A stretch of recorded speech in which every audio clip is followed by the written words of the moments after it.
Hello lovely people, how are you all today? I hope you're all grand, I hope you're all feeling as great as my left knee is beginning to feel. Now, before I go on and introduce this next bit of video, I want to show you all something first because I'm so excited. Watch this. So we have an advancement. Wait for this. Getting up, I'm not pushing myself with my hands. Oh. It does hurt a bit, but this is the best bit. Look, Mum, no hands. Well, at least no crutches. Yay! I'm so chuffed. I'm so chuffed. So, literally in the last few days, where were we? At the beginning of the week, I went and had my stitches out, and that was all fine and dandy. And I've got two beautiful little wounds that are healing absolutely perfectly. They're quite dry and gnarly, so I will be using my calendula balm on them to just help them heal even further and just negate some of the scarring. And I'm aware that in the summer I showed you how to make calendula oil, which I use when I then make calendula balm, but I've not ever shown you balm yet. So I did a few weeks ago, I think it's almost ready actually, I did start another oil maceration to make some calendula oil to make my calendula balm. So hopefully in the next couple of weeks I will make that video for you as well. I've been wanting to make some videos in the last couple of days. I'll talk about my knee in a sec, but I've been absolutely floored by this really stinking cold. Ugh.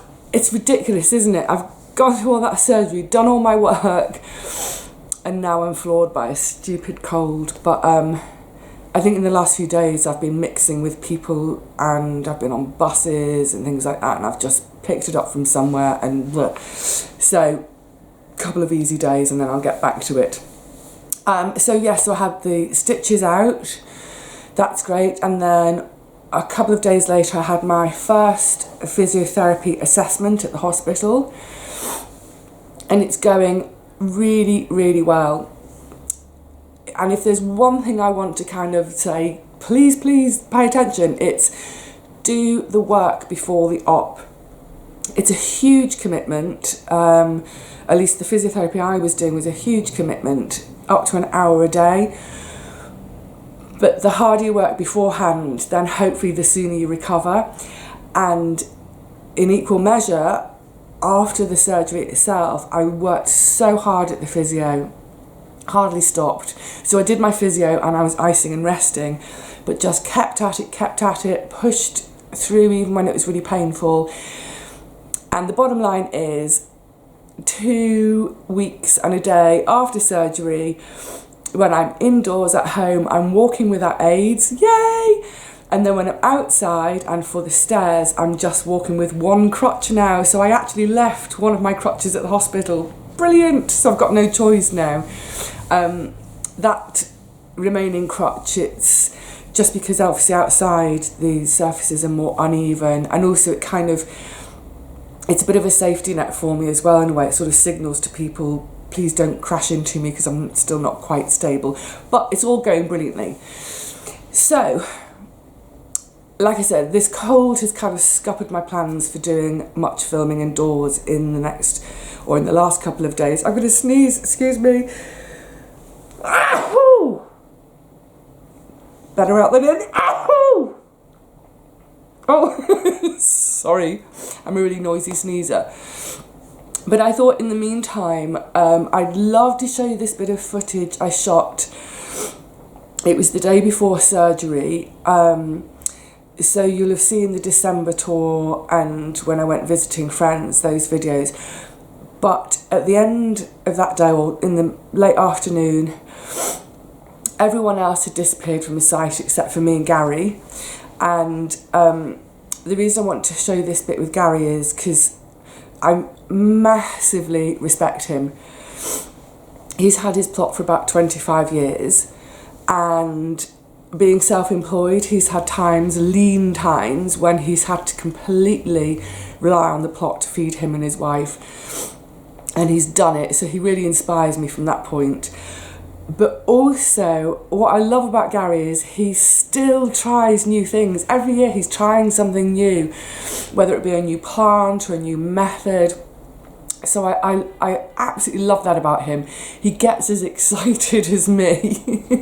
The pair of us are like puppies. You know, oh, I've got some seeds. Oh, let's do some swapping. So in the bit of film you're about to see, we were talking about growing ginger. So he gives us some little hints and tips for growing ginger. I probably won't bother because I'm not a huge fan of ginger, but if you want to grow some, now's the time to get a wriggle on. But then we had quite a long chat about brassicas. So the sound quality in places isn't great because the wind was picking up. But hopefully if you listen in, we both discuss how we manage and plan for our winter garden. Because a lot of people, I mean, in this country, in the south at least, you can garden all year round, but you do have to plan for it.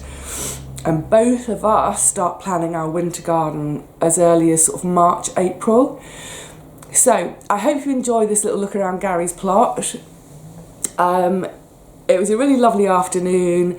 It's just lovely to hang out with someone else who's so keen on growing their own food as I am. So grab yourselves a cup of tea and have a listen to what Gary's got to say. So it's looking like you're nearly finished. Well, it's a bloody mess. But I have to say, the plants aren't going to worry about it inside.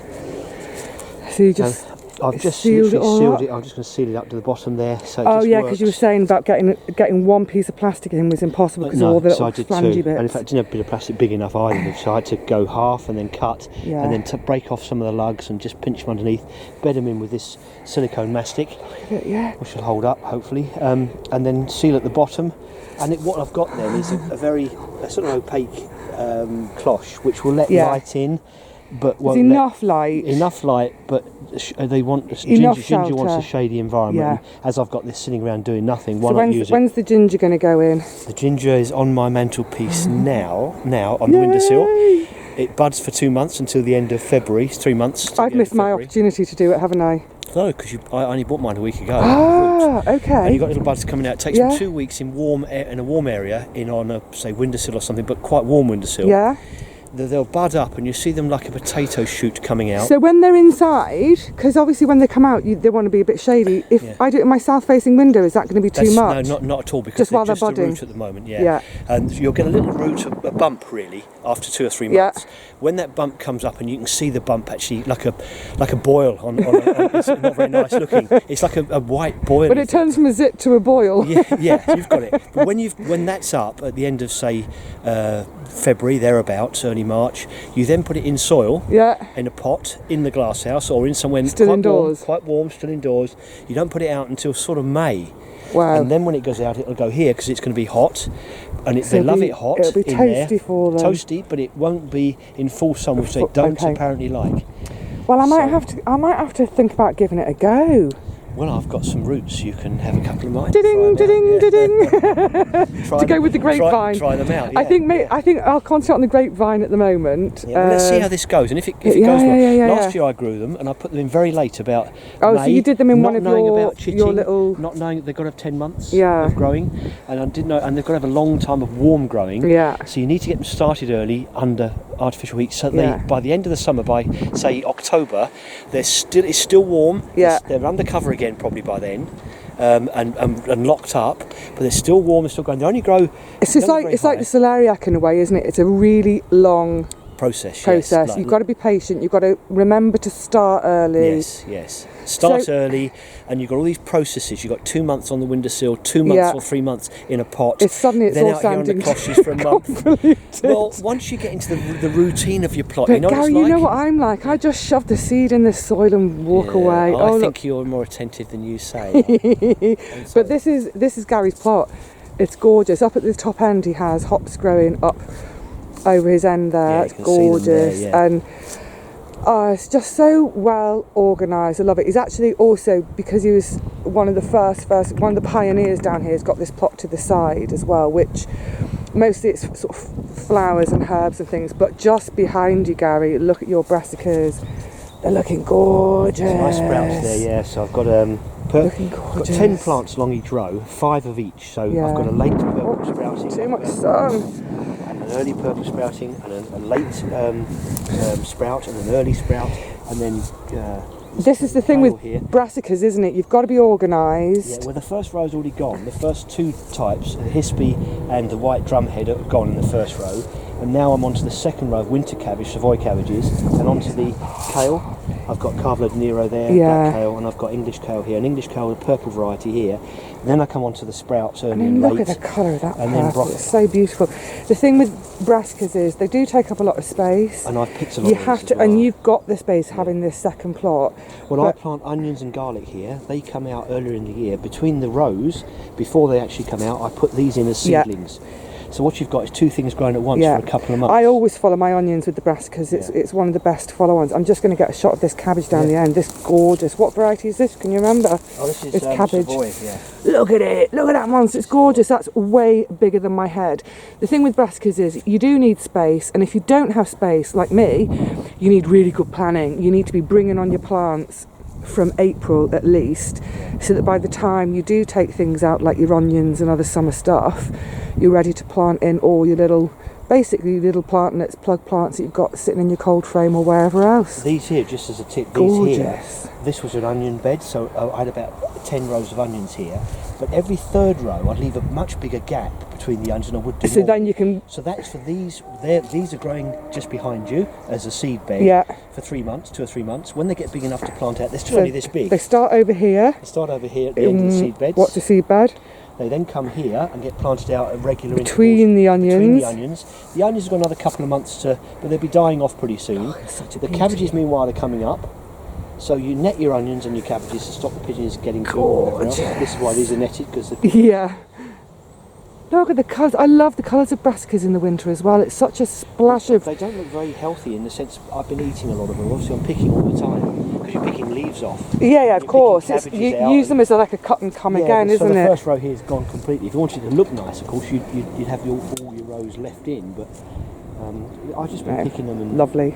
And they've been great. I mean, it goes all the way over to there. Sprouting broccoli there has been, look, it's picked right out. Look at it. I know, Gary, I'm just jealous of all your space. I need a second plot. Yeah, there's that to it. I want a second plot just for fruit growing, but I had 3 plots once. It's lovely. It's too much. It's such a beautiful day. I'm surprised there aren't more folk around on such a gorgeous day, because there are still so many jobs to do in the garden, but I think we've basically got the whole place to ourselves. Great. I'm going to go and have a cup of tea and say my goodbyes, because much as I don't want to go home, I think I'm going to have to, and start packing for the big day tomorrow. Good luck tomorrow. Thank you so much. Well, have fun finishing it. Yeah, it's actually tomorrow afternoon. Have fun finishing. You're pretty much finished actually, aren't you, now with this? Oh. Yeah, it's not. I've got about another 20 minutes. That's all. But, you know, what a perfect thing to do on a Sunday morning in nearly winter. What else are you going to do with your time? It hasn't cost me a penny. Even the mastic I had on board already, so... Well, that's the gorgeous thing about allotment here, isn't it? We're a bit Heath Robinson, we're a bit make do amend, and if you can fish some out of a skip, someone else's rubbish, the thing definitely is, our this treasure. is triple wall, so you can see how thick the pieces are. Yeah, we saw... They've got 3 skins. Actually, you can see...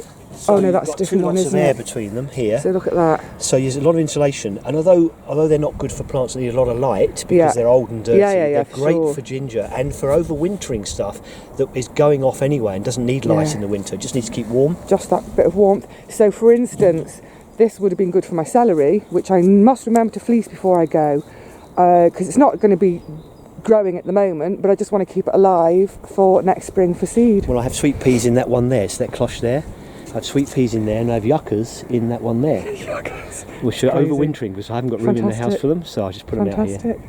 Yeah, and this is south facing, so the sun is on them. It's quite clear. Well, you can see from our shadows. Actually, you can see from our shadows at this time of year. It's gone midday. Look how long our shadows are. Winter now. 3 weeks. But well, have fun with the rest of your day. Thank you. All the raspberry canes here. Good luck tomorrow. I will hopefully I may see you down here Christmas Day if I can hobble down and grab one of them. I've just had some of my parsnips out, but they're rubbish. We depend on it. You've got to get here. Yeah. They're coming to collect you. with a wheelbarrow. I was thinking of one of those chairs, you know. Like a bath chair. Yeah, but actually a wheelbarrow. A wheelbarrow would be more me. Wheelbarrow and wellies and I'll be set. All right, Gary, enjoy the rest of your day. Andrew, you take care. Cheerio. Yeah, take care. Good luck tomorrow. Let me know. Thank you. Yeah, I will do. I'll speak to Sean. Oh, so lovely and quiet down here. Yikes, I'm going to have to pull myself away, get home and do my last bits and pieces, make some more soup, I think, pack my little bag. Do you know, if someone said to me, you have to live on your allotment, I'd be more than happy to. Well, I hope you enjoyed that little walk around Gary's plot. Hopefully, if my cold just does one in the next couple of days, I can start doing some videos from home. There's a few things I'd like to show you. The barn, a parsnip soup, some other little bits and bobs. And hopefully, depending on the weather, I might even get back to the garden in a couple of weeks. I think I could probably just about get there now. I don't know whether I should push it that far at the moment, but my big concern is that on site it'll be really, really slippy underfoot. And the last thing I want to do is go flying and end up breaking my wrists again. So for now, I'm going to go and tuck myself up with some hot lemon, honey and turmeric, try and get rid of this cold.